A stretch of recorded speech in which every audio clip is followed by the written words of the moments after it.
Well, I'm just curious about all these right-wing activists that I hear that are shooting people, and I can't seem to find them.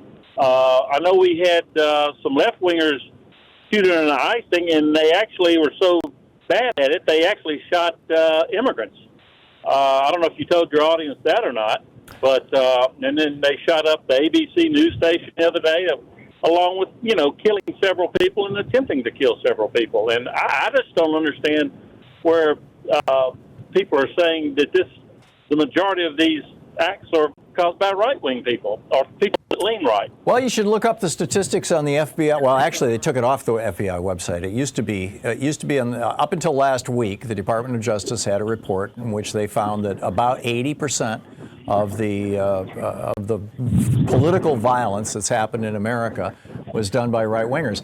I can give you a list. I mean, you start with Dylan Roof. Yeah, in 2015, he went into a church in Charleston and killed 9 black parishioners. Robert Bowers, the Pittsburgh Tree of Life Synagogue in 2018, he killed 11 worshipers. Patrick Chrysius, he murdered, in fact, he got 90 consecutive life sentences because he pled guilty to 90 crimes. He killed a whole bunch of people in El Paso.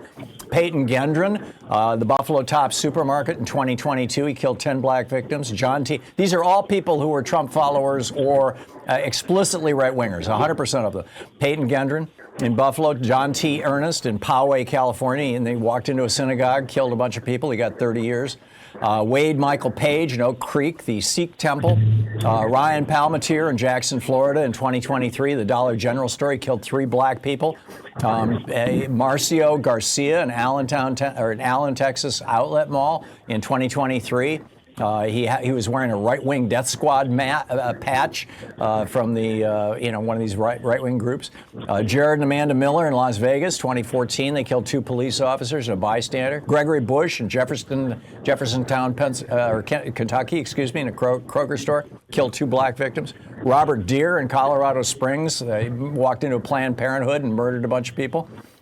Frazier Glenn Miller Jr. in Overland Park, Kansas, was sentenced to death, actually, for killing a bunch of Jewish people. I mean, how's that for a start?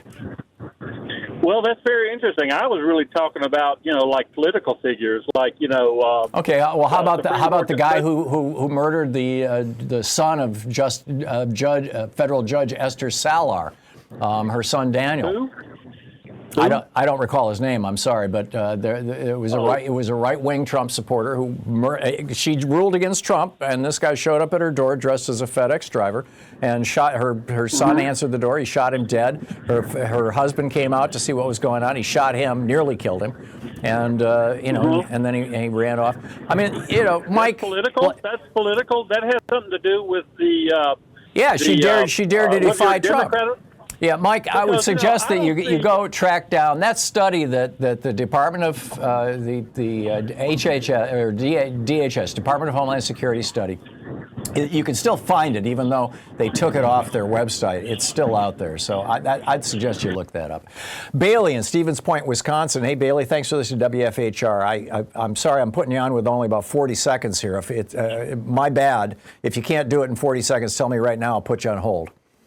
I'll try to be as quick as I can, Tom. Thank you. I was just curious what your thoughts are on all the shootings that are happening, just kind of playing off what the last caller was talking about. I don't know. I think, first of all, we should stop talking about right and left because it's just a shooting problem in general. But I've been in the mindset for quite a while now that when you consistently deny people's voices, especially in, like, the Colin Kaepernick situation, the George Floyd situation, where you tell these people they're wrong, they turn to action because that's the only thing that they have left. And it's really unfortunate in this country that the only thing that people think they can turn to in action is violence. Yeah, I agree with you. I was wondering what your... I agree with you. And I think it's important to note also, per the last phone call, that apparently the guy who shot up the ICE facility in Texas and the guy who killed Charlie Kirk were essentially apolitical. These guys were not members of either political party. They weren't, they didn't speak about politics.